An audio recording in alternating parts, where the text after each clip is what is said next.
Et puis, nous vous l'annoncions dans nos éditions d'hier, la mission d'information sur la vie de la nation après l'insurrection populaire est à Abidjan. Seulement, la délégation conduite par le ministre de l'Administration territoriale, de la décentralisation et de la sécurité n'a pu échanger avec la diaspora burkinabé de Côte d'Ivoire. La rencontre a été boycottée par un groupe de jeunes burkinabés. Retour en images sur cette journée avec nos envoyés spéciaux Paul-David Bambara et Olopoda. Des chaises jetées pêle-mêle, des tentes démolies, tentative de séquestration de l'autorité, c'est la scène de désolation qui se laisse voir au consulat du Burkina à Abidjan. Le collectif des associations et mouvements de jeunesse du Burkina a pris d'assaut le consulat pour interrompre l'entretien de la délégation gouvernementale conduite par le ministre Auguste Denis Barry avec la diaspora burkinabé en Côte d'Ivoire.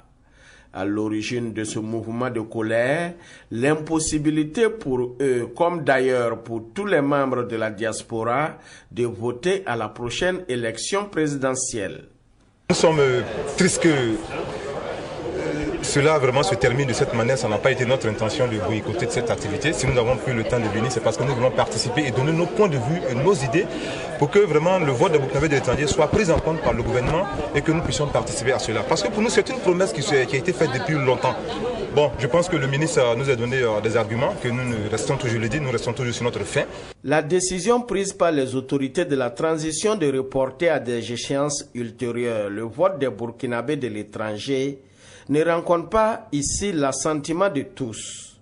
Les manifestants du jour demandent au gouvernement de la transition de revenir sur cette décision qui, selon eux, les prive de leurs droits civiques. Une exigence qui a fait monter le mercure à tel point qu'il a fallu l'escorte de la délégation burkinabé par les forces de l'ordre de Côte d'Ivoire. Le pire a été évité, mais les stigmates restent gravés dans les mémoires. Ce qui s'est passé, c'est une perturbation due à quelques individus, à un groupuscule, et même si cela déteint sur l'ensemble de la communauté pour le fait que la rencontre n'ait pas pu donc se poursuivre, donc on peut en tout cas le regretter fortement.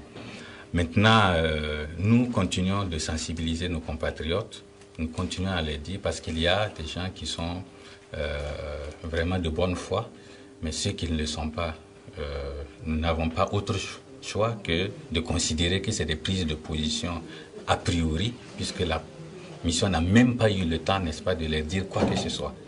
Et donc, de ce point de vue, nous les laissons avec, n'est-ce pas, les convictions qu'ils ont, si tant il est qu'ils pensent que les autorités de la transition sont là pour faire autre chose que de travailler dans l'intérêt du peuple burkinabé. Nous avons conscience de ce que nous devons faire. Nous avons pris cette décision douloureuse en toute responsabilité et nous allons poursuivre donc l'explication pour que les Burkinabés de la diaspora sachent que personne n'est contre eux. C'est des Burkinabés comme nous. Ils sont aussi importants que ceux qui sont à l'intérieur. Pour l'intérêt général de la nation, la délégation gouvernementale opte pour une autre forme de concertation, celle de dialoguer avec les chefs de communautés burkinabés et les démembrements de la CENI en vue de faire passer le message sur les raisons de ce report du vote des Burkinabés de l'étranger. Le vote des Burkinabés de l'étranger n'est pas remis en cause, premièrement. Deuxièmement, dès à présent, des dispositions pratiques devront être prises pour l'identification des compatriotes de l'étranger. Ensuite, des dispositions pratiques pour leur recensement ultérieur. Et enfin, un ensemble de dispositions pour l'administration du scrutin qui va se passer à l'étranger. Regardez, nous sommes ici à l'ambassade du Burkina Faso à Abidjan. Vous voyez un peu la configuration des lieux. Je me demande où est-ce que vous pourrez placer un bureau de vote, par exemple, ici. Voilà, c'est un certain nombre donc, de dispositions comme ça qui doivent être prises. On doit échanger normalement avec les puissances étrangères pour pouvoir identifier un certain nombre donc, de lieux qui peuvent permettre la tenue du scrutin, qu'on puisse passer ces accords-là avec la puissance étrangère, que ces différents lieux qui vont être déterminés puissent bénéficier du principe de l'extraterritorialité. Il nous a rassuré que le vote de Burkinabé n'a pas été supprimé, mais que ça a été ajourné. cela pourrait avoir lieu plus tard. Mais que pour l'heure, des difficultés techniques, des difficultés organisationnelles ne permettent pas aux Burkinabés de l'étranger de prendre part aux élections à venir. La sensibilisation doit se poursuivre. C'est l'instruction donnée à ces leaders de la diaspora burkinabé en Côte d'Ivoire en vue de ramener ce groupe de jeunes à la sérénité.